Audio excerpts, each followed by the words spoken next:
Hello everybody and welcome back to One Hub Racing. This is the Pinnacle tier season 12 round number 18, which takes us to the US of A and the Austin circuit. My name is Kieran McGinley and joining me in the commentary box is two-time champ John Worth. Jono, how are you tonight? Really good, thanks, Kieran. And yeah, happy to be back here again. And yeah, we were just talking beforehand, weren't we, about this circuit? I think we're both fans of this one and looking forward to a good race. Yeah, absolutely. And if you missed the stream last time out, well, both titles have been decided. And I was speaking to Jono. We can sort of crack open a drink of choice, soft drink if you like, and enjoy a great night's racing, that's for sure. Yeah, definitely. Obviously, both championships decided. So yeah, everyone can just go out there now and enjoy themselves. Sam not here tonight, unfortunately, because I think his internet is down, so he's missing this one. So luckily for him, I guess it happened at a time when the championship was already decided. But yeah, for the likes of Donkor and co, this is a good opportunity to get out there and just try and get a race win on the board. And of course, for everybody else, there's still those championship points and championship table final positions to play for. Yeah, he says internet problems, I say he's still out partying. But Matt's still here, so he's keeping the Ferrari's point scoring streak on. Jono, you've won at COTA before, once before. Talk us through about how to handle this track. Yeah, it's a really fun circuit. Obviously, borrows bits from other F1 circuits. Silverstone, obviously, the Magnus Beckett sector is section is similar to the first sector here. And yeah, it's a really fun circuit to drive, fast and flowing. Obviously, that massive back straight as well down to turn 12, which is the scene usually of most of the overtake attempts. And we were mentioning before as well, weren't we, about the lap one, turn one here is often pretty exciting. So I was always a fan of this circuit. As modern circuits go, I think it's pretty enjoyable. And I think most of the drivers enjoy it. So I think we're going to have a good race ahead of us. And Marley here has been turning on the show. Whether he makes it into the Pinnacle tier, whether he goes into the Prestige tier, might have to see on a future qualifying night. But how has he impressed you, Jono? He's been absolutely brilliant. I mean, he disappointed, I guess, in the first couple of rounds, didn't he? We all thought he was going to have the pace and didn't quite show it initially, but he's settled into the groove well and truly now. And, well, he is the man to beat, isn't he? Sam might be champion, but the quickest driver in the tier at the moment, based on the last few races, is Marley. Absolutely, and as he comes down the back straight here towards turn 12, this is where we're going to see most of the overtaking. A big DRS zone, heavy braking, downhill towards turn 12, very tricky braking zone to get right. And then you're heading towards the technical section now as we head towards turn 13 and 14. Almost a completely different circuit when you get to sector 2. Very technical, lots of mechanical grip needed, and then it goes into another circuit completely where you have to have all the aero grip possible as you go through turn 16, 17, then through 18, coming down towards turn 19. Coming towards the final corner here, the exit of this corner is going to be absolutely crucial because it's also a DRS straight then. But Marley losing the back end then, just about get the car in check to post a 1:30.8, but heart in mouth moment there for Marley. But the first lap of the day, a high 1:30. Yeah, and you just mentioned about how crucial the exit was. Well, Marley just gave us a good demonstration of how not to do that exit, didn't he? So, yeah, he's learned his lesson there though on his first run. So I'm sure when he gets around to doing that again next time, he'll be a little bit more light on the old throttle. Absolutely, and with no Sam tonight, we do have Marley, we do have Donkor as well. Who are you sort of backing for a race win here tonight, Jono? Could you see Marley making it another race win on the trot? Well, yeah, I mean, you can't bet against him, can you? I mean, the battle last time out, we must mention, between Donkor and Marley, going into the last corner there at Suzuka was absolutely brilliant, wasn't it? Both drivers would have equally deserved to win that one. And so I expect to see those two battling out again. But the man I'm going to keep my eye on is Reflow because, you know, we know he's got the pace and we know he can win races on his day. But you know, we just keep talking about it, don't we? His form has dropped off quite significantly since his couple of races he had away. So, you know, without Sam here today as well, can Reflow finally get back to the sort of form we saw early season and pick up a win? Well, Lukey in the chat then is saying he didn't pick his tyre selection and he only has one set of super softs and he's only going to do one run. So that's a bit of a risky one then, Jono. Yeah, definitely is going to be a risky one. It's going to be just about getting it all together, isn't it? But the pressure will be on, that's for sure. And Sam is in the chat then using his mobile data to watch this one. Sadly can't be with us tonight. That is commendable, using mobile data. Let's hope you've got an unlimited data plan rather than a 1 gig or a 5 gig, because you might be watching the whole stream in the end. Yeah, you might be down to 240p or something in the end, trying to watch a stream through the blockiness just to save on the old data. That is commitment right there. And Sam is telling us that Matt has told his teammate that it's going to be a wet start, so expect to see most of those drivers setting ultra soft times. At the moment, the top 4 have set their times on ultra softs. Chopper's in 5th on super softs. Ibrahim there now dropping 7th as Matt crosses the line, 131.3, as that is a lap on the ultra soft tyres. Puts him up to P2 then. Yeah, up to P2. Obviously, early days, quite a difficult lap to hook up, as you mentioned before. Got the fast flowing corners where you need the downforce, but also you need the mechanical grip for the third sector, and you've got the couple of big straights as well. So you really do need a mix of everything as far as car setup is concerned for this track. So it's all about a balancing act. You can't have it perfect everywhere around the lap, so you've got to get a balance you're happy with, and go out there and try and do as good a job as you can with it. Brumadinho last time out, running well at the Japanese Grand Prix before retiring at the end or towards the end of the race. How well did you think he did before that retirement? Yeah, he was looking really strong, wasn't he? I think he had good speed up until then.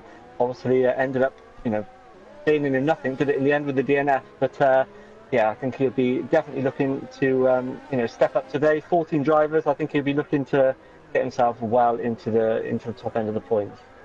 And Sam, our champ, is also in the chat. He's saying because it's a wet start, don't rule anyone out, and that's a fair assumption.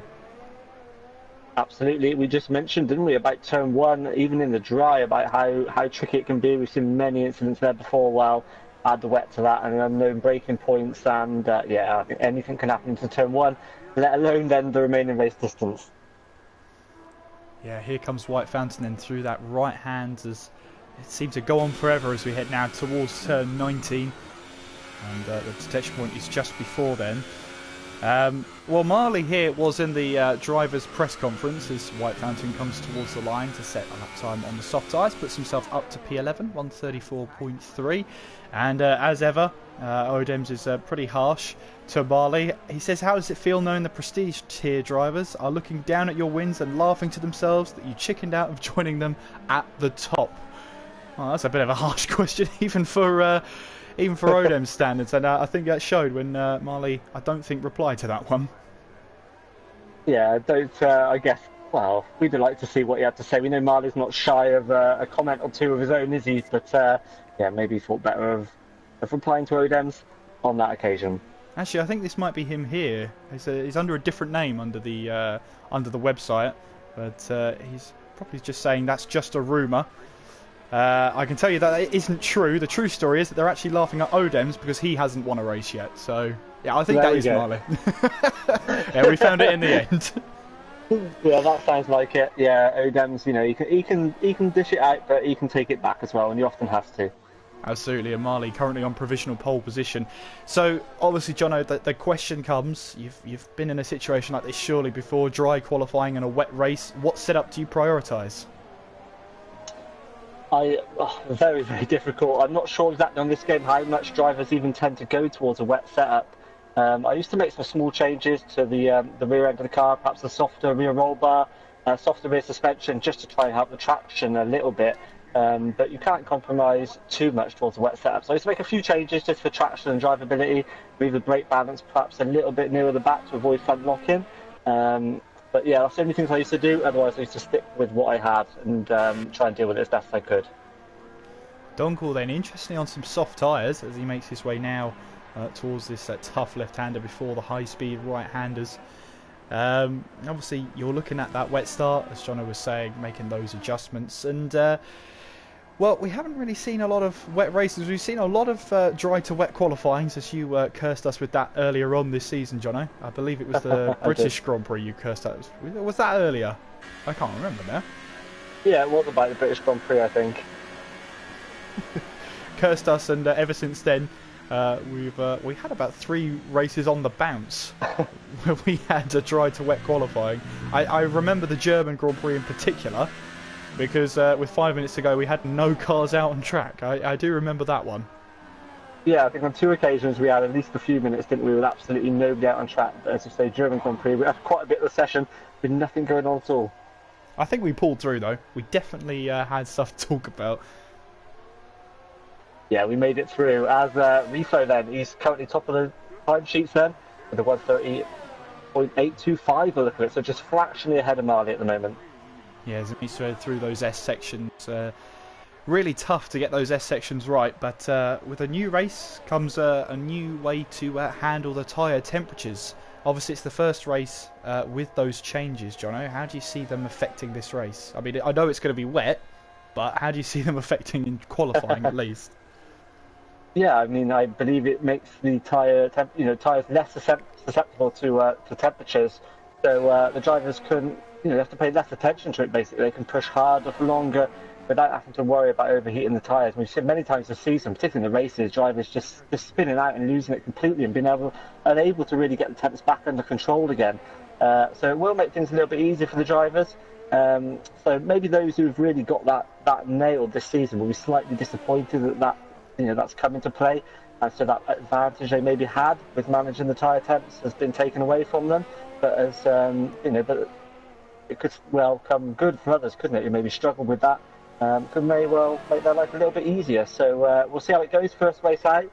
We'll see who's adapted and who hasn't. Tiga then in the pre-race interviews asked by Odems, this track is known for copying iconic track corners of other tracks. Do you like that feature? TK responded with, I think it's amazing what they've done to this circuit. It's by far my favourite to drive and I'm excited to drive my first league race on this circuit.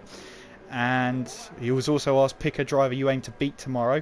He said, I hope to get somewhere closer to the top 3 drivers in the standings, Scorpion and Lukey. I hope to score them by a bit. So we've got Lukey here tonight. I believe we also have Scorpion as well. They're currently 9th and 12th respectively. So kind words from TK then about the track. Obviously he's a huge fan of it. First league race here, no pressure then for TK as he makes sure he back to the pits. Yeah, he's obviously a big fan of this one, and Lukey as well. Yeah, we'll keep an eye on Lukey. Obviously, one of the informed drivers, I guess, at the moment you could say, and White Fountain as well. Interested to see how he manages in qualifying. 5 minutes ago, he's currently at the back of the field, but he'll be going out again. But he's Mr. Consistent this season. He's often finishing 4th or 5th. But qualifying has perhaps been his weakness, if anywhere. So we'll see what White Fountain can do, and perhaps he can start a little bit higher up the grid tonight. Yeah, absolutely. As we're speaking of White Fountain, he said, I don't mind driving around Austin, but I much prefer the actual iconic corners of actual iconic tracks. Runoff areas are massive around here. Mistakes are not punished that much compared to Japan. And you have to say, he's got a point there. Yeah, definitely. I think most of us would prefer to not have these huge runoff areas, but safety is modern F1, isn't it? Hence with the halo and what have you that none of us like to start with, but I think we all sort of forget that it's there now. And yeah, same with the runoff areas. We just have to deal with it, don't we? It's not going to change anytime soon, I don't think. Luckily, we've still got those classic tracks on the calendar, or most of them as well, to complement these tracks. But yeah, like I said before, as modern tracks go, I think this is one of the better ones. As he makes his way towards turn 1, P12 right now, 132.4. He was also asked, pick a driver you aim to beat tomorrow, and he said, Matt and Reflow are my main rivals, but it would be hard to beat them. Matt there in P4 and Reflow on provisional pole position. Yeah, and you can see Sam in the chat there saying this is Reflow's best circuit, or his favourite circuit, so perhaps not surprising to see him up there at the front, but based on those times at the moment, almost identical from the front too, we could be in for a heck of a battle between those. I quite like Brumadinho in the pre-race interviews. He was asked, would you say your team is happy with your season? And he responded, ask the team. That's a very Raikkonen-like response there. Yeah, well, based on the DNF tonight, maybe not, but there's always another race. That's the great thing about F1, even when the season ends, not want to wait until we do it all over again, so there's always another race to bounce back. I'm West there, up to P4 in the Williams, 131.3. And well, it was also his debut last time out. What did you think of I'm West's debut? Yeah, we saw a bit of him, didn't we, on stream? And so, I think it wasn't a bad debut. I think he finished seventh in the end by the look of it. So he picked up some points, didn't he? Some decent points as well. And a tricky track in Suzuka as well, as we mentioned, with the lack of runoff areas and what have you. So it was a pretty good performance, wasn't it? And sat in P4 at the moment and almost matching draw there. So, yeah, looks like he's making a good impact on the league so far. As he makes his way now down towards turn 12. And making his way back to the pits, it looks like. On those ultra soft tyres, I'm not sure whether he's done a lap on them previously, but on those fitted tyres, he's only done, well, he hasn't done any laps on them, so I wonder if that's just an outlap from him. Yeah, I'm not sure. We'll have to wait and see, won't we? Yeah, it would normally wait until Sector 3 to tick over to displaying nothing next to his name, but maybe there was a lap and it didn't go quite to plan, so he's now restarting it. And I suppose with a wet start on the horizon, it doesn't really matter how many laps you put into these tyres. Yeah, tyres. Yeah, tyre wear doesn't matter, does it? So yeah, we might see some drivers doing a couple of runs, a couple of laps. It won't matter. As a driver just coming out of the pits there, I believe, as well. So a little bit distracting for I'm West, but he will continue on. And with only just over a minute of the session remaining then, this is the business end of the session for all the drivers. Yeah, I'm West has gone wide then. So that will bring effectively his qualifying to an end. With a minute to go, he won't make it back around the circuit in time. As he's now all the way down to mode 0 on the ERS. Here's Reflow then making his way around the final corner. And what can he do then? Sam in the chat saying this is his favourite track. No surprise there. But can he get into those 129s then? He's currently, I believe that's a 130.825, but Marley is on a 130.827. Stay on the edge of your seat for this one. This could be a really, really close qualifying battle. Yeah, definitely. So pressure's going to be on for Reflow. So look neat and tidy through that S section. Very easy to overdrive the car through there and go over the limit, and the lap can be blown. So he kept it neat and tidy. And yeah, Reflow, I think qualifying hasn't gone to plan either the last couple of races, so he'd be absolutely delighted if he could possibly put it on pole here. As he makes his way now down towards turn 12, we'll have to wait and see what this lap is like. Sector 2 is coming up very shortly. In fact, it's just after turn 12 on the run up to turn 13, so we'll be able to see then as Ibrahim goes up to P3 then in the Red Bull 131.0. Reflow then, there's no delta next to his time, so we're not quite sure what's going to happen then. I'm West retiring because of that mistake early on into his flying lap. I have to watch out for Matt as well, see if he can get down into the 130s. But here comes Reflow then flying around 17, then through turn 18, coming towards the left-hander of turn 19, and then towards turn 20.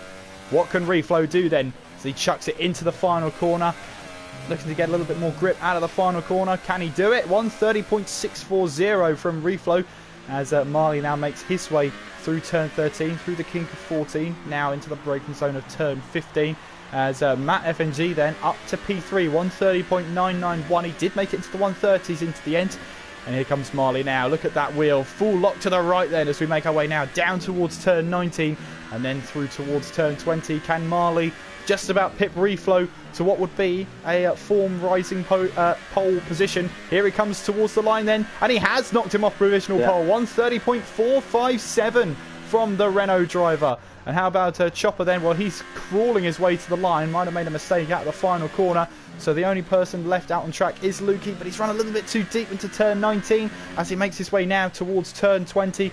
Can he get higher than 10th place as he makes his way out of the corner? And he's backed out completely then, so he won't be setting a faster time. But his teammate Marley has stuck it on pole position for the US Grand Prix. Yeah, he's done it again, hasn't he? Couple of tenths in the end as well. So yeah, reasonably comfortable, I guess. And managed to dig it out on the last lap. So might be Reflow's favourite track, but Marley's on pole. Marley on pole position by just under 0.2 of a second, then Ruflo in second. Then it's Matt in third, Ibrahim in fourth, Brumadinho fifth, with Jaw in sixth, I'm West in seventh, TK in eighth, Chopper ninth, with Lukey rounding off the top 10. Then it's Scorpion in 11th, White Fountain in 12th, Donkel 13th, then unlikely to see him outside the top 10, and Heskey Time in 14th place. But will it be a wet start tomorrow, and has Donkel prioritised a wet start, I wonder? Yeah, and his best lap was on the soft there as well, as it's saying. So, yeah, we didn't really see Donkel in that session, did we? But he definitely won't be happy starting down the back of the field like that. And it might be one of those drives that Donkel has to just try and carve his way through the field as much as possible. Of course, we'll be watching him as the race unfolds then. And there is the rain. Looks light for now. And I tell you what, that's light enough to start on some slick tyres. Yeah, it's going to be a difficult choice, isn't it, for the drivers? It is raining, as you say, but only light, and we believe there's only rain at the start of the race, so we obviously don't know quite how long that will go on for, but it does make the strategy calls quite difficult, so all the drivers in their garages now will be frantically looking at their strategy screen and trying to figure out just what they're going to do for the race ahead. Also, fuel loads as well, sometimes affected. With the wet weather, it might see drivers trying to run a bit lighter on the fuel and just trying to gain any advantage they can in the race. Well, it's going to be a difficult choice no matter which choice they choose. But that rain to me doesn't look like it's heavy enough to warrant those intermediate tyres. Now, of course, if it is a wet start, as declared by the virtual race control, then you have to start on intermediate tyres. But of course, they could start running the DRS early on, and if we have a look at the tyres then, no, everyone started on intermediates then, so everyone on the same boat then. To me, Jono, that doesn't look like a damp track out there. They might struggle on these first couple of laps. Yeah, we'll just have to see, won't we? And this formation lap will be crucial for the drivers to go out there and just try and discover just how much grip there is, and yeah, might give them an idea of whether they think it is worth pitting them for the slicks earlier rather than later. So it looks like Marley is pushing quite hard as well through that opening set of corners there. That's just trying to discover where the grip is. Yeah, so Marley will be leading them up towards turn one. It's not often you say that, but as he makes his way now, coming through turn 10 and then making his way down towards turn 11, and with the wet tyres on, you can only assume that DRS will be disabled, but we'll find out on lap 3 whether DRS will be running in this race. Interestingly then, first race around here was in 2012. We've obviously been to such tracks as the Indianapolis track for the US Grand Prix, as well as places like Detroit.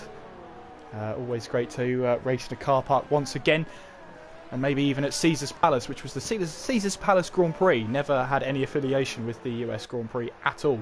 So it's had some history here, Formula One in America, and we're going to be doing 28 laps around here, around about 154 kilometres around this track, and it's 5.513 kilometres long. Lap record 137.3, set by Lewis Hamilton in the 2018 season, but probably at the start of the race we're not going to be expecting a lap time anywhere near that. Here comes Marley then up the hill and around the final corner, and as you can see there, a lot of the drivers just holding back, maybe to try and warm up their brakes a little bit more. You're going to need them heading up towards turn 1. It's a unique turn 1. As you head uphill, you can leave your braking a little bit later than other tracks, and it's so wide on the entry. Don't shy away from seeing 4 wide as we head up towards turn 1. Let's see if they'll keep it clean on the run up there. It's very tempting to try and stick it up the inside, but you've got to keep your nose clean because the exit of that corner is a lot tighter than the entry. Moments away then from round 18 of One Hub Pinnacle Tier, season number 12, here at Austin, Texas, at the Circuit of the Americas for the US Grand Prix. Red lights are flashing then. Obviously the wet tyres are on, and we'll be seeing those 5 red lights turning up any second now. Here they are, 5 red lights. Round 18 is underway, and what are the starts like? Looks like it's a good start from Reflow, then it's an amazing start from Reflow then, as we head up the hill towards turn 1. Watch out for that Red Bull, and then the Haas up the inside there. Let's see if they can keep their noses clean as we head through turn 1. A lot of runoff area on the right-hand side to use if you need to, but as we head through turn 1 then, Marley's going backwards right now. He's down to P3. Brumadinho there in 4th place as we head away through the S's section. You can see there, everybody just about keeping it clean for now, as the Red Bull there making his way up the field. That looks like Ibrahim there. From P7 there, but as we head our way through the first, Marley there, little bit of contact there, and that was Brumadinho having to take a little bit of avoiding action then, and Joy is trying to take advantage of that situation, trying to stick it up the inside of turn 10 then, as we head our way now downhill towards turn 11 now. As you can see there, the Force India right behind, looking for a move up the inside now, but he's losing positions left, right and centre, Brumadinho, and that instant there might have damaged his front wing, not too sure. Yeah. In conditions like this, a damaged front wing will severely affect you as they make their way now down towards turn 12. The first harsh braking point on the circuit on this lap, really testing those brakes now, and Brumadinho looking for a move there. That's a bit of damage there to Ibrahim then, as he runs into the back of the Force India. He now runs wide, and Donkel there has just been keeping his head down there, as a hand of rage comes up from Donkel against Ibrahim then, as we make our way now through turn 13, through the kink of 14, and now making our way towards that breaker zone of turn 15. You've got Donkel there trying to go up the inside of one of the Toro Rossos there, not quite made that move stick then, but he's now up to 8th place, having started from P13. It's a good start from Donkel right now, but you can see how slowly they're taking that fast right-hand section now as we make our way through turn 19. It's a very, very close field. You can see there, I'm West right on the back of Jaw then, as we make our way onto lap 2. Reflow leads then, and that's Ibrahim in trouble then. He's facing, what was facing the wrong way on the exit of turn 19. He's corrected himself now, but Reflow in the lead from Matt F&G. Then it's Marley, Jaw, I'm West, Brumadinho, Chopper. As that's Chopper now going round the outside of Brumadinho as we head in towards turn 1. There's still action happening as I'm trying to run through the order. Donkel is in 8th place then, with TK in 9th, Lukey 10th, White Fountain 11th, Hesky Time 12th, with Scorpion 13th, and Ibrahim is 14th, as Donkel battling away with Brumadinho for 7th place. Yeah, and it wasn't a great start to race from Brumadinho, was it? He got a little bit tangled up. And so I did see some front wing damage as well, maybe from his car or from Chopper's, one of them anyway. Donkel tried to fight his way through, but in doing so, he's now run a bit wide, and that's allowed TK to gain a position as well. So Donkel's got to try and keep his nose clean here, but he is in the thick of the battle here. And he's moved across on Lukey there, or it looked like that from me, and that's big wing damage for Lukey. Yeah, that looked like he lost control, and that's Lukey into the side of Hesky Time then, and he waits up. Yeah, he waits up then. That looked like Donkel lost the back end, and Lukey just went straight into the wall from that contact. He will not be pleased with that at all. And, well, the rain here, still very light, and I don't know, I can't see much spray on the circuit. I wonder how much grip these intermediate tyres are actually giving these drivers out there. Yeah, it does look like it's difficult conditions, doesn't it? Struggling on traction, lots of cars going sideways as Ibrahim there just caught him into the wall again. I don't know if he's just come out of the pit lane, but he's back in the wall and suffered wing damage again, so his race is absolute disaster already 45 seconds down from Reflow, who had a great start, didn't he? He was instantly ahead of Marley, and Marley then tried to hold it around the outside of Reflow, but that gave him a bad exit and allowed Brumadinho to come alongside as well, Matt F&G, to gain the position. And Matt F&G is still there then in P2, and he's currently 1.7 seconds back from Reflow. Yeah, Donkel now in 8th place then, as didn't see any DRS enabled, so it will be disabled for the time being. As Donkel locking up into turn 1, that could allow TK to have a good run down the hill towards turn 2. As what you see, John? Run deep. Yeah, Reflow's run deep. He's really struggling with that first sector, and that's allowed Matt to get within 7/10 of him. I was just riding on board with him actually, just to get a gauge of the conditions, and it is very, very slippy. He's having to go virtual safety cautiously. And yeah, VSC called them. So that will. And Luke's going to take advantage of that. He's in the pits. He's in the pits, and he's on soft tyres. Soft tyres then for Lukey. Now, of course, he started on the intermediate tyres, which means you can run any dry tyre towards the end. You don't have to follow that 2-tyre compound rule for the soft tyres, or the dry tyres, I should say. So he's going to risk it then on a set of dry tyres. Yeah, and I'm just riding with him, and it looks very, very slippy. It looks slippy for Reflow. It looks even less grip at the moment for Lukey. He's got to try and keep some temperature in those tyres. I guess he thought he'd go for it. I mean, it could be a masterstroke, couldn't it, if he can get some grip. And but the rain is still falling, and you know, if the Inter is quicker, then it could well be the wrong call. But he's taken the chance while the VSC is out, and we'll keep an eye then on his lap times compared with Heskey time ahead of him. Virtual safety car still in effect. Then have a look at that top left-hand corner. Sector 1, 2 and 3. Then it disappears. We're back under green flag racing then. And who will get the better momentum as we head our way towards turn 19? Looks like Matt's got the better advantage. That gap was just over 8 tenths. Oh, but the Ferrari's deep into turn 19. That's not going to help his chances at all then as we head around the final corner, turn 20. And we're having a look at this battle here that's involving Chopper, Brumadinho, Donkel and TK. White Fountain is also in the distance. This is the battle then for 7th place. As oh, that's a car who's lost the back end. That's Donkel really out there as we make our way up towards turn 1. And I wonder, TK at some point or another has got to take advantage of this. Donkel trying to look up the inside of the Force India of Brumadinho, who, remember, has that front wing damage, I believe, to the left-hand side of his car. Yeah, I'm looking at the front wing on that car, and I can't immediately see the damage, but there's definitely carbon fibre flying at the time, so perhaps he's just got very minor damage. Yeah, it could be one of those end plates you can't see on the front wing. Sometimes losing an end plate can actually help you, but in all aspects around this track, it'll do nothing but. But the Force India then in 7th place, under pressure from Donkel, and that rain seems to have just got a little bit heavier now, as Donkel locks up coming into turn 11, and again that Haas of TK trying to stick it up the inside, but he just can't quite do it. Donkel losing the back end once again. He's really struggling to keep that McLaren in check then, and TK in the slipstream. No DRS of course because we are on intermediate tyres, and Donkel goes to the left hand side to try and defend his position. As TK, look at this now, he's got the better line, he's got the better exit out of turn 12 as he makes his way now round the outside of turn 13. And when you're taught in karting, you've got to stick to the outside of the track. That's where most of the grip is. As we now head towards turn 15 now. Of course, in the wet conditions, you stick to the outside, not the dry conditions. Obviously, I must have been taught wrong then. That's where we've been going wrong all these years, yeah, taking the wide line in the dry. But Donkel looks to be struggling, and I'm sure we've said this before, Kieran. It might have been Spa or something where Donkel struggled in the wet. Perhaps not the most consistent driver in these conditions, especially when he's trying to make his way through the field. Lukey, by the way, he is maintaining that gap with Heskey time, so it looks like there's a bit of a toss-up between the tyre compounds at the moment. He's keeping that gap at about 30 seconds at the moment.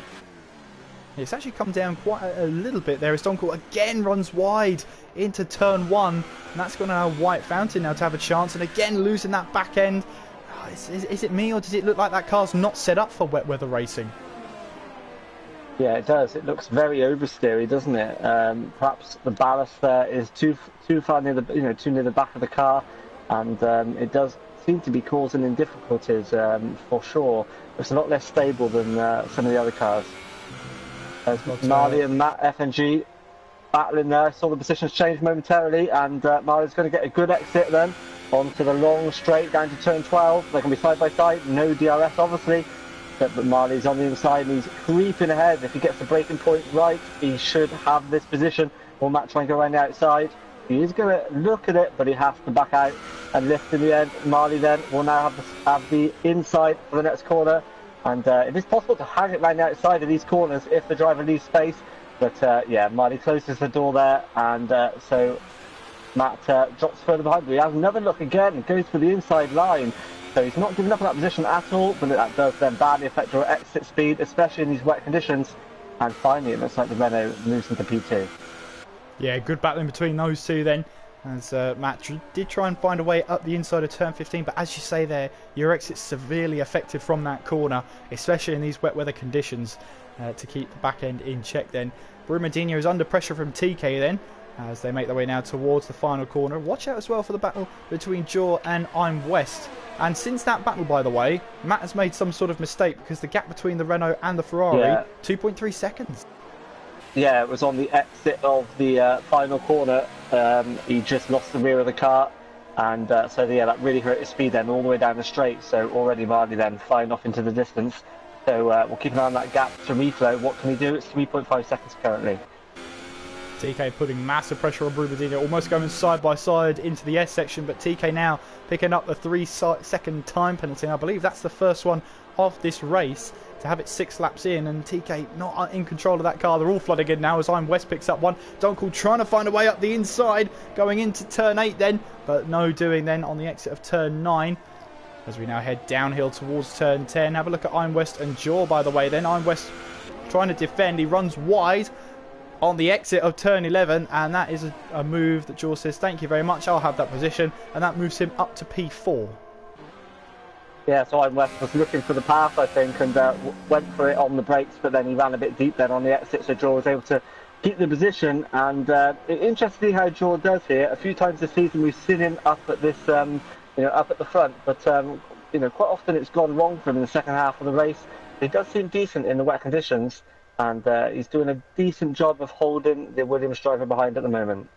Yeah, but he's still right on the tail then as we head towards turn 16 now, as that is the battle between TK and Brumadinho. DK has found a way past then of Brumadinho. Now Donkel is behind the Force India as we make our way through that high-speed right-hand section. Making our way now down towards turn 9. Fastest lap of the race then Marley, 1:48.478, as Donkel continues to put that pressure on the Force India. Lap 7 of the US Grand Prix as DRS is enabled, Jono.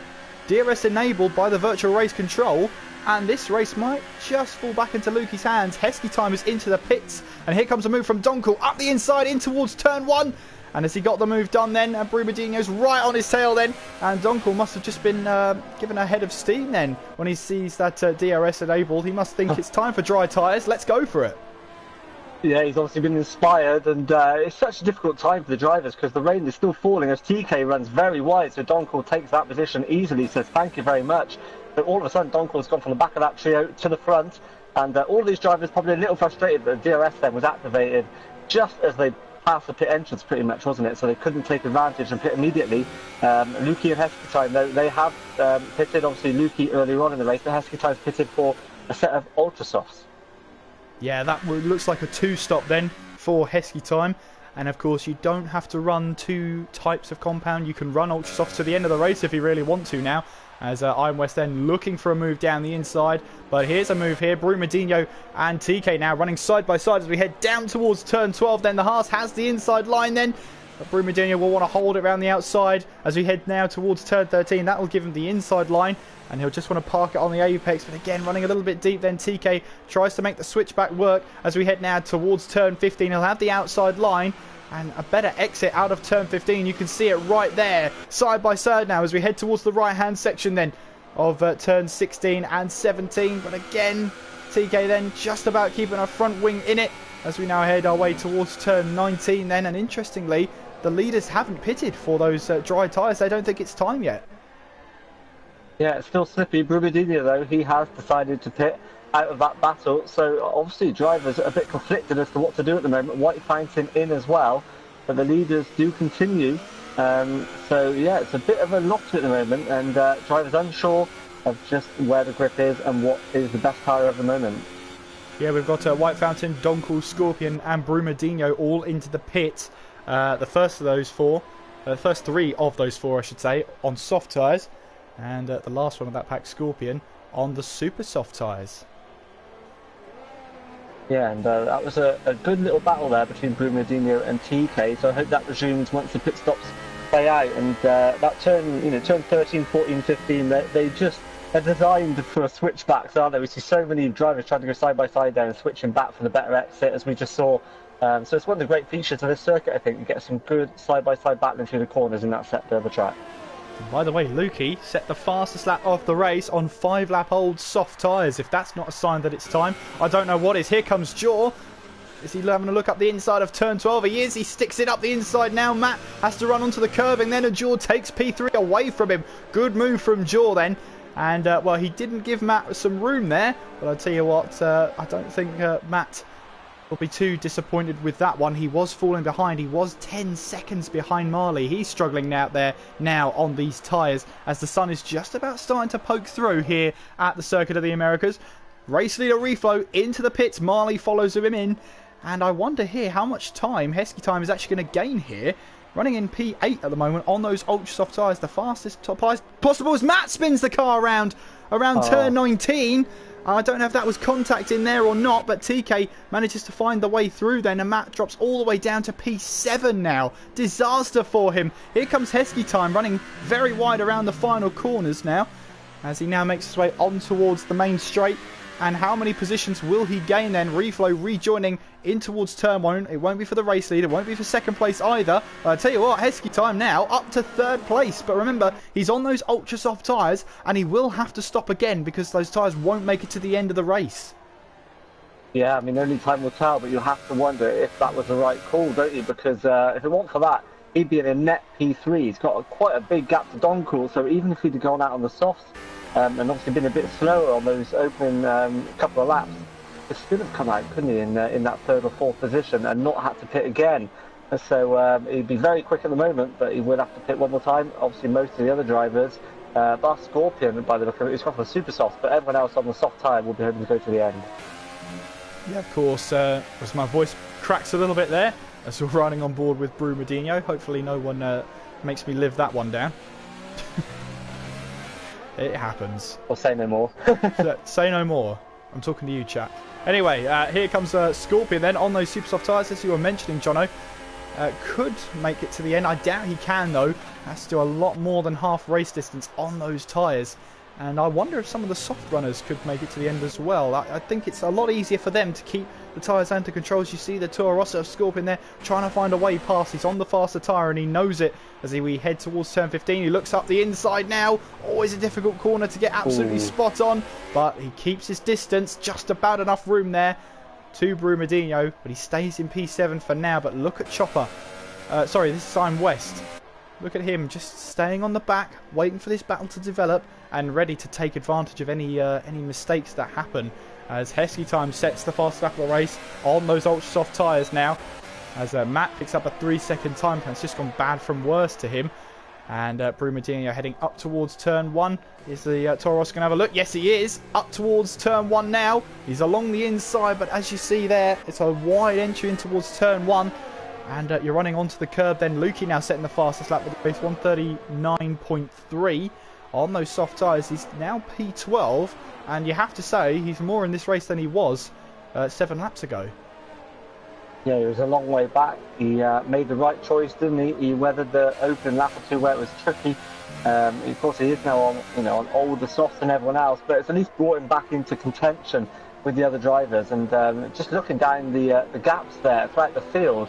Everybody, has got a car within just half a second or a second of them. So we've got so many battles to come here, and the likes of Scorpion, particularly in that pack with Brumadinho at the moment, he needs to make hay while those super softs are fresh. He's going to have the grip advantage at the moment, and as I say that, he does dive down the inside of Brumadinho. But once again, Brumadinho then is able to fight back on the inside of the following corner. So it's proving difficult for Scorpion, despite the tyre advantage, to actually make a move. Stick at the moment as I'm West goes for the move, contact, pushes Scorpion into Brumadinho as well. That all got a little bit messy. Luckily, I think they've all got away with it without damage, but I'm West there has definitely gained an advantage from that, and I'm surprised he hasn't backed out there and given the position back. Well, I didn't quite see it from the stream's point of view. I was running on board with Scorpion, and I thought he made the move up the inside, but I was glad to get your second opinion on it, Jono, because I thought Scorpion had just dived it up the inside. But he did lose that back end. I wondered if that was Scorpion, but yeah, you've put that right then. TK 136.6 there on those soft tyres. He's on a mission right now as we make our way with Iron West then. He is up into 6th place, looking to try and chase down Jaw on those soft tyres. Meanwhile, Lukey and Matt, what a race they could have had 7 laps ago. But for them, at the moment, they're running in 11th and 12th. TK then last of the runners right now. Lap 11 of this Grand Prix then. Reflow leads from Marley, and it's Heskey Time in 3rd, Donkall 4th, Jaw in 5th, I'm West in 6th, with Brumadinho in 7th, Scorpion in 8th, Chopper 9th, White Fountain in 10th, Matt in 11th, Lukey 12th, TK in 13th, and Ibrahim becomes our only retirement of the race so far. Indeed, and trading lap times, Rico and Marley there at the front. So obviously a long way to go yet. Perhaps just all getting things under control now. As temperatures are building in the tyres as the track dries, the lap times are only going to get quicker. And as you mentioned, Matt F&G is the big loser, isn't he? He's gone from fighting at the front there to it all going horribly wrong there on the in-lap, on the inters, and now finds himself out of the points. So big loser, but, you know, saving grace is he can see a huge string of cars ahead of him, so he's got plenty to fight for, you know, for the remaining half of the race. Well, Matt F&G still closing now on White Fountain. 6 tenths is the gap, as lots of people just trailing fastest lap times of the race. I'm West now going quickest, 135.6 now, as now it's TK, as that must have been a 135.8, and my eyesight's letting me down. Oh, Matt F&G running deep into turn one there, almost collected the back of White Fountain, somehow avoided him. Yeah, he ran very deep there, didn't he? And luckily he was able to go to the outside and avoid contact there.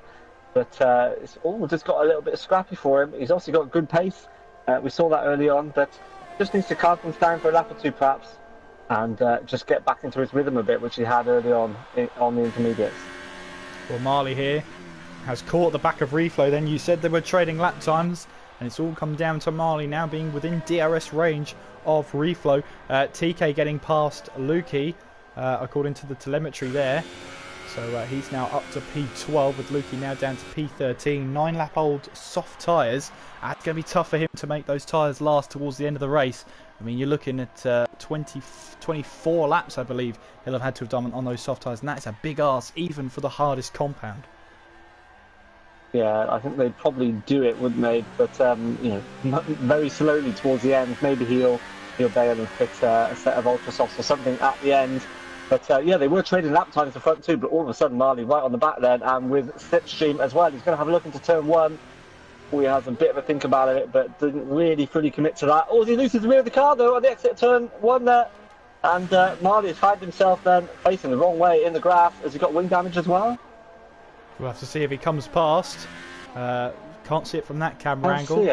Looks like on the...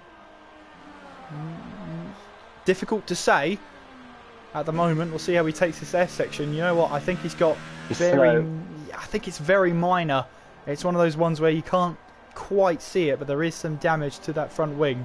So whether he stays out or pits in is basically his call. But yeah, just lost it around at turn one then, putting the pressure on Reflow, but Reflow's come out victorious in that battle as Marley loosed that back end.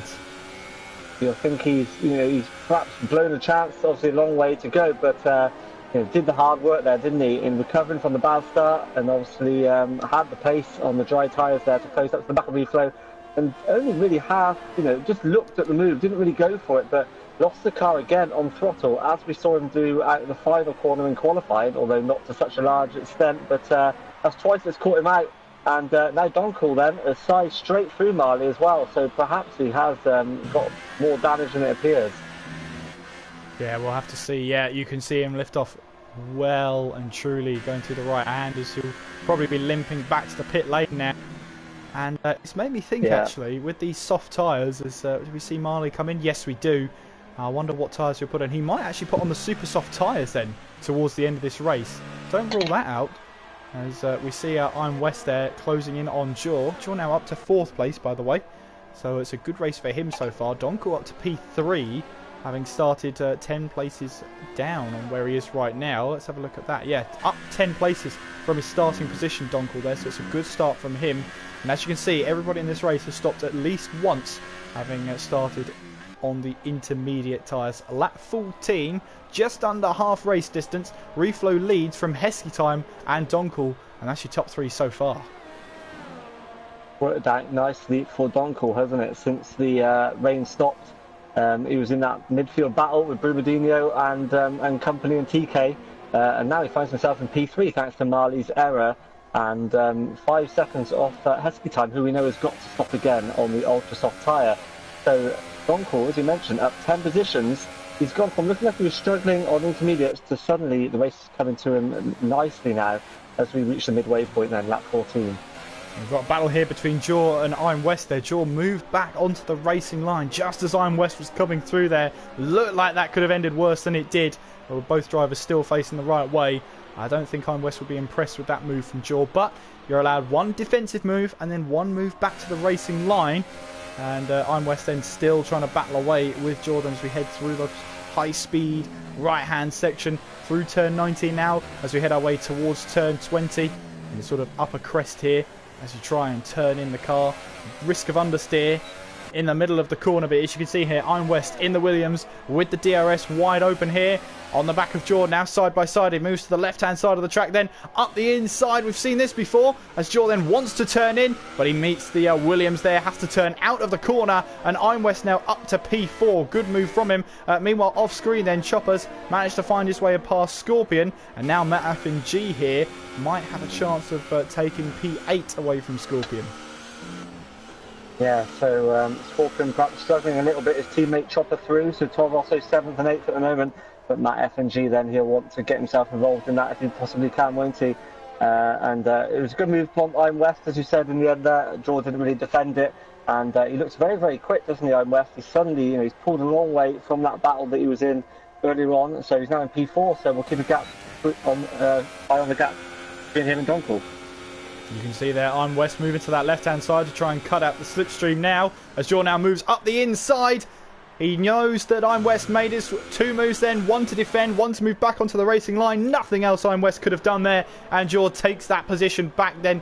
That battle's not going to go without a fight then. White Fountain and TK battling for position as we head towards turn 13 now. And White Fountain on the outside. It will be the inside for turn 15 now as they make their way down there now.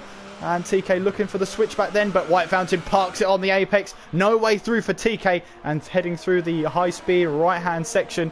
It is the Alfa Romeo Sauber that emerges on top for now as Heskey Time into the pits. Looks like he's going to put on a set of super softs, and that'll get him to the end of the race. Yeah, and don't be surprised if he's not the quickest driver on track when he rejoins, albeit he's going to rejoin down in probably 10th, 11th place, isn't it? It's going to drop him right down, so questionable strategy I think there from Heskey Time. Difficult to make that call when the conditions are as they were, but yeah, he's got to make his way through now from nearly at the back of the field there. Yeah, absolutely. And just news in other tiers tonight. If you haven't watched the podium tier, well, Danestar has been crowned the Season 12 Drivers' Champion. So just a quick side note to say congratulations to Danestar for becoming the podium tier champion, riding on board with I'm West End. This looks like a good battle then between Jaw and I'm West as we make our way towards turn 12 now into the DRS zone. And I'm West here looking in that slipstream now, looking to the right, then moves to the left hand side, makes that dummy work to perfection. And I'm West then now coming down towards turn 12, gets that move done once again. These two have to watch out though. This is a great battle between them, but Brumadinho here is more than happy to take both of those positions away then. Meanwhile, Lukey and TK battling away for position. That's White Fountain trying to take advantages as well here as TK looks up the inside of Lukey in towards turn 13. Now through the kink of 14 and down towards the break zone to turn 15. Here comes White Fountain up the inside, and that's a great move from the Sauber driver on TK then. And TK finds himself falling down the field then as Lukey looks to try and just bolt it, run away with it now. As that Red Bull of Heskey Time on those fresh super soft tyres. Oh, he runs a little bit wide there. I wondered if he hit TK there. Yeah, he's got front wing damage on the left hand side of that front wing. We'll have a look as they come round here up the main straight. We're running on board with his front wing there, so that's not the greatest camera angle in the world. But I'm pretty sure there's front wing damage here. Here comes TK, launching it up the inside now of White Fountain. They're side by side as they head now down towards turn 2. But White Fountain just about holds on. And you said there is damage to that car, Jono. Yeah, front left wing damage. So Heskey Time there has well, he's blown his opportunity really, hasn't he, on these super soft tyres there. Just got caught out, I think, with the speed differential, ran into the back of TK, and that's why we saw them all get a little bit close. Heskey Time's still having a look at TK though, so he's not giving up just yet with that wing damage, and it's a great battle between these drivers here. Nothing between them all. Lukey currently leading the pack at the moment. Absolutely, so many battles that we have to cover, and Brumadinho is one of them as he launched it down the inside of turn 12, and he's got the move done for now, but Jaw's on the outside. He leaves in the room, and Jaw now will maybe try a cutback here as they're having to look at 2 or 3 battles at once here, Jono. Jaw trying to go up the inside now. And has he got the move done then? Very close together, but the Force India just about holds on as we head through now towards that turn 17, 18 et al. And White Fountain here. Just trying to put the pressure on now on Lukey. Heskey time with that front wing damage. Going to now struggle now through 17 and 18 as we head now down towards turn 90. Just about keeping control of it. And Donkor then into the pits. Donkor into the pits. So what is he going to do? He's going to fit some super softs. No wing damage, so that's just a strategy call from Donkor. He thinks those soft tyres won't be quick at the end, I guess. So he's fitting the super softs. So he's going to rejoin in 11th place then, behind this battle we've been watching as well, so won't be easy to pick his way back to the field. No, absolutely. Scorpions also into the pits then, as Heskey time though, even with that front wing damage, is sticking with his strategy. And you can see there Jono pointing out that front wing damage on the left hand side. You can see it clear as day now, and well, the clouds are still looming, but if it was going to rain, then you'd think the drivers would have prepared for that by sort of making an aggressive strategy work. Yeah, you would, and I'm surprised that the times continued. I know he thinks he can, hold it with these guys just about in the moment while the tyres are fresh, but it will really hurt his tyre wear. That understeer, he's already picked up a time penalty as well because he's just struggling so much. And I think at the end of the race, he will really, really struggle and fall away from these guys. But yeah, I guess he's not giving up just yet, but I think it might prove to be the wrong call in the long run carrying on. Chopper and Jaw here fighting over P4 as we make our way now through 17 and 18 now. And towards turn 19, Jaw is determined to get past the Toro Rosso of Chopper. And that is Matt right behind the both of them. So it's been quite an event and quite a race for Matt. He's pretty much been in every single position bar the podium right now. Yeah, and I think Jaw's going to be vulnerable here. He's got no electrical energy left at all, really, and it's been like that now for several laps, so he's quite quick through the corners, but he's struggling so much, especially on that long straight down to turn 12. Matt, on the other hand, has almost all his DRS available, so I think this could be easy pickings for Matt if he can get close to Jaw on that crucial exit from turn 11 onto the back straight.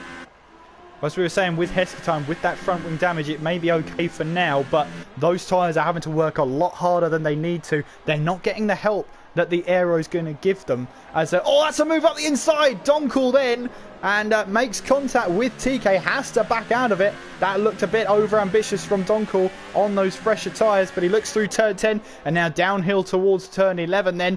No championship on the line, mind. Oh, and that's the Red Bull there. Who's that? Oh, there's a little bit of contact there. Heskey time, I believe, made contact with White Fountain, and Donkor just ran into him. So I wonder if there's damage now to Donkor. There's definitely damage to Heskey time. He lost a lot of front wing in that incident.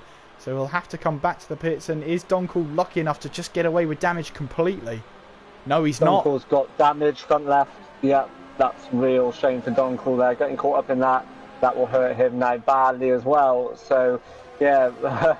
Heskey time now with even more damage as well, so all these drivers now getting involved. A little bit messy. White Fountain as well with sense spinning, and yeah, all a little bit messy at the moment. And will we see Heskey time surely pit this lap, and maybe Donkor as well? Yeah, we'll keep an eye on that. But here is Matt FNG then, looking at Jaw then, looking up the inside now, launches it up the inside out of nowhere. And completely caught Jaw out by surprise, and Matt then up to P5. Great move, great late move on the brakes, and Donkor's actually retired from the pit lane then. He calls it a day, throws in the towel, and that could have been a great recovery drive, but he decides not today. Yeah, and you have to wonder about that strategy call again. Obviously, we don't know what the tyre situation was when he was on those softs, but he was up there in the second position, and decided to pit for those super softs. It put him in traffic. We mentioned it wouldn't be easy to find his way through, and in the end it's cost him any result at all. So real shame for him, but Matt F&G then is charging away from Jaw, who's just showing how important energy management is, I think, in modern F1. He's just struggling with no ERS, and it's just making him so vulnerable on the straights. And unfortunately for him, there's quite a few straights here, so he's losing a lot of lap time there. Yeah, Marley also following that same strategy as Donkor, putting on a set of super soft tyres to get himself to the end of the race. Maybe they sort of realise they're not catching reflow on the same strategy, so why not change it up? Yeah, I guess so. I guess if it's win or bust, I guess then try something different. But it's just as you mentioned, it's not the easiest track to overtake, is it? And even if you can get the job done, that turn, that long straight down to turn 12 just gives drivers a chance to come back at you. And so it's quite difficult to break away even from drivers who are slower than you or on a slower tyre. And so it proved too difficult for Donkor, didn't he? He's out of the race. So we'll keep an eye on Marley then. We know he's very, very quick. Will he be able to fight back? Well, I wonder here, because obviously Marley and Lukey teammates now. I wonder if Lukey's just going to say, well, you're on the faster tyre, I might as well let you go. Or will he put up a little bit of a fight here? Yeah, this Lukey going to try and get to the end. 18 laps now he's done on those softs, and he doesn't make it hard at all, does he? So he lets Marley through. And Lukey might try and even tag along and just benefit from the slipstream a little bit now as they head down the hill once again then through turn 10 and into turn 11. So Lukey might even get a DRS zone out of this. So if he does, then it probably either lost nothing at all from letting Marley through. Absolutely. Well, as we say, Lukey's been on those tyres ever since the rain. He was one of the first to pit in on those soft tyres and trying to make them last now to the end of the race. He's got 8 more laps to do on those tyres, so he'll have run 26 laps on those tyres out of 28. That's going to be a huge task to keep those tyres in check towards the end of the race. He's got to be worried about just keeping that car on the track, not going onto any of the marbles, and maybe trying to avoid some curbs towards the end of the race. Yeah, he can't take it easy either, can he? He's got TK now 6 tenths back, so can't conserve the tyres at all, can't lift for a moment. He's got to push. So yeah, it's difficult for him at the moment. Tyre conservation, ideally he'd like to be doing some, but I think at the moment with the driver filling his mirrors, he's going to be on maximum attack. Also, another driver who is also on maximum attack is Chopper, trying to chase down Brumadinho for the final podium placing.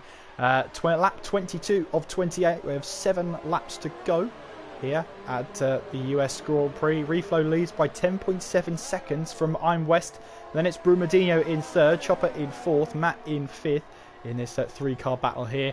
Jaw is in 6th, Marley 7th, Lukey in 8th, with TK in 9th, White Fountain 10th, rounding out the points for now. Scorpion in 11th, and Hesky Time having to make another stop with those with that front wing damage down in 12th place. We lost Donkor, who retired from the pit lane, threw in the towel and decided to call it a day. And Ibrahim we lost out on track. And his retirement triggered the virtual safety car that we had early on. Yeah, absolutely, and it's all going smoothly for Reflow, isn't it? He's certainly life's been made easier for him, I guess, by Marley's error, but Reflow is doing what Reflow did earlier in the season, and he's just banging in the consistent lap times and keeping that gap to I'm West, who's picked up a time penalty as well, I'm West, so gives even more breathing space for Reflow. So all going nicely for him at the moment, and if it wasn't his favourite track before, Kieran, he's going to like it even more after this. Yeah, absolutely. Just on the stream then, Matt making away past Chopper. Didn't make it easy though. He's picked up a 3-second time penalty. But here comes Chopper now. Round the outside. We'll try and cut back now on the exit of turn 1 as we head now down towards turn 2 through this high-speed section. And of course, you're going to be affected by dirty air here. And Chopper looking for a move, but instantly realising this is not a place you can go too wide on. Lukey still trying to hold off TK then as he enters his 21st lap on those soft tyres now. If he makes it to the end without a puncture, I'm going to be majorly impressed. Yeah, it's going to be difficult, isn't it? The laps will feel longer and longer for Lukey as the tyre wear kicks in more and more every time. But we've got a heck of a battle on for the podium here, for the final podium position. Brumadinho, Matt and Chopper, there's very little between them. Chopper looking racy against Matt F&G as well. Will he have a look? He doesn't, but yeah, the podium is anybody's at the moment. Yeah, 1.1 second now, the gap between Brumadinho and Matt F&G right now. So it's all looking very, very close right now. Here comes TK trying to go around the outside of Lukey as we head towards turn 12. And now coming towards turn 13. You can see there Lukey is struggling with those tyres. He's caught in between looking after those tyres and defending from TK. Not ideal for him, considering he needs to make those tyres last to the end of the race. As we make our way now, this is where the front left tyre takes an absolute thrashing here through 16, 17 and 18. If any of the tyres are going to go, that's the tyre that's going to go first. Yeah, front left is definitely going to be absolutely screaming, isn't it, through that corner. And yeah, if we do see punchers, it's likely to be as they go through there. Lukey is all about car placement now for Lukey. He's got to place the car on the apexes. He's got to hit the lines, make it difficult for TK. A lot of these, corners, you can only go single file, so don't have TK's quicker. He can't find his way through. Lukey's got to prioritise those exits, especially that turn 11, as we said before. Get a good exit from there to try and defend from TK, who's struggling himself there in the dirty air behind Lukey. Scorpion then picking up a 3-second time penalty. With 5 laps to go then, or 4 and a bit if you're picky. The gap between Reflow and Iron West has gone down to 9.6 seconds. Probably nothing on the grand scheme of things, but for Iron West, he's closing in on the race leader at this Kota track. TK then in the slipstream of Lukey. You can see Lukey drifting over to the left-hand side, trying to get out, or trying to get TK not to follow his slipstream. That's not going to happen though. And with the DRS wide open then, and that is the Haas moved done then. But Lukey tries to go up the inside to defend that position. And I'll tell you what then, he's not making life easy for the Haas. The Haas dives it up the inside, showing no mercy there as we head now down towards turn 15. It's close between these two. Lukey runs a little bit wide, wanting to turn in. There's a bit of contact there between the Toro Rosso and himself, but TK's got the move done then, and it was very, very ambitious, and it paid off, and that's all TK knows. Yeah, Scorpion nearly took advantage of that as well on those fresh or comparatively fresh super softs. He's going to be next to get Lukey, I think. And I think TK was a little bit angry about that one, wasn't it? He absolutely dive bombed it back there to try and get the position back from Lukey, and they've made it work. And I think it might be a matter of when, not if, with Scorpion here, if he can get through cleanly. Yeah, we've got White Fountain, who's 2.4 behind Scorpion. The question is, can Lukey stay in the points on these tyres, and would he take a point scoring position as a good result? I think he would. Yeah, I think he would, probably from what happened earlier on. He was a long way back from the field, wasn't he? But it's going to be really difficult for him. White Fountain also on 17 lap old softs though. So although Scorpion might make his way through, he might even have a look here. But he doesn't, he thinks better of it. He's going to compromise his exit there a little bit, Scorpion. But yeah, I think he might get the job done, but White Fountain might find things a bit more difficult.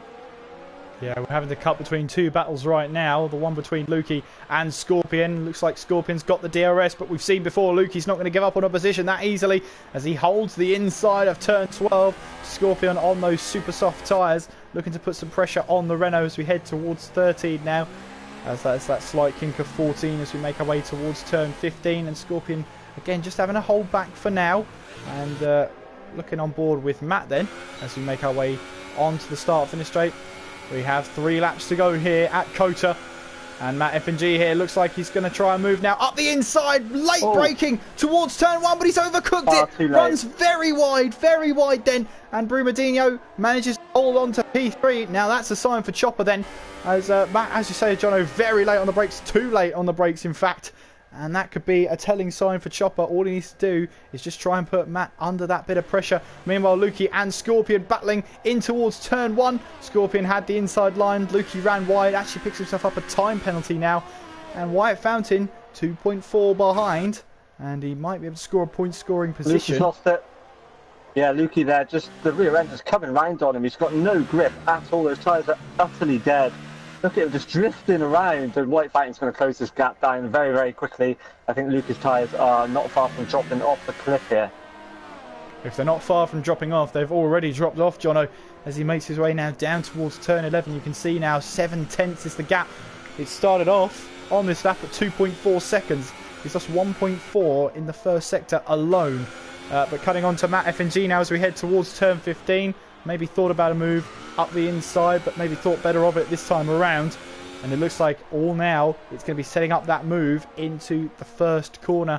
And we're expecting Reflow to cross the line any moment now. And there it is. 2 laps to go then here at the US Grand Prix. And you can see there Matt F&G just getting a little bit of understeer as he goes midway through turn 19. And that puts him off. And maybe that puts him off of a chance to try and get past Brumadinho. And Chopper here is going to put Matt under a bit of pressure. And Matt surely's not going to try and move this time around. No, he doesn't. Thankfully not. As if he leaves his braking any later, we might see him at Mexico. Yeah, I was on board with Brumadinho during Matt's last overtake attempt there, where he braked late, and it looked like Brumadinho just stopped dead compared with Matt. He just went sailing on through, so that was a bit ambitious. And as you say, he's obviously pushing and struggling with the mid-corner understeer there. Of course, these tyres now, getting towards the end of their life for all these drivers, so trying to balance the aggression and just how hard you can attack on these worn tyres. Very, very difficult. Matt F&G, though, he's got a decent exit this time. So when DRS is activated, he may well have a go. Struggling for electrical energy as well himself, though. He's going to run out before the end of this straight, pretty much. Brumadinho a bit better off. Going to make things hard for Matt. And as you can see there, they just levelled out there. Once Matt got anywhere near him, he's going to go for the switchback as he's over heels. He's going to try to hold him around the outside. He does go for the switchback, but nowhere to go. Brumadinho's car absolutely placed in the right position there. Matt had nowhere to go. And another lap then, it looks like. Brumadinho is going to hold on for. And a little bit off circuit there for Matt as well, but he rejoins. And so, yeah, Force India. Oof, he survives for one more lap. Yeah, absolutely. Well, Marley then has made his way up to 7th place now as he gets past Scorpion then. That look like? Or is he battling away with Jaw? No, I got that wrong. And this could have been a moment then for Donkall to look back on. Maybe that super soft stint at the end there probably wasn't going to work in the end. Here comes Chopper. Final lap of the race then. Up the inside, in towards turn 1. And he made the move on Matt that Matt wanted to make on Brumadinho just a couple of laps ago. And he made it look far easier as we now make our way through the S section now. And I always say that if you're in the lead of the race and you don't get much coverage, that's normally a good sign. And that's been perfectly the case for Reflow today. He's been showing that form he showed at the very start of the season.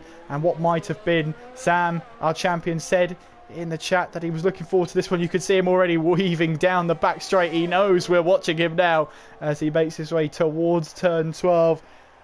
Hardly anything's gone wrong for Reflow as we make our way now down towards turn 12. Obviously not the easiest race he's ever had.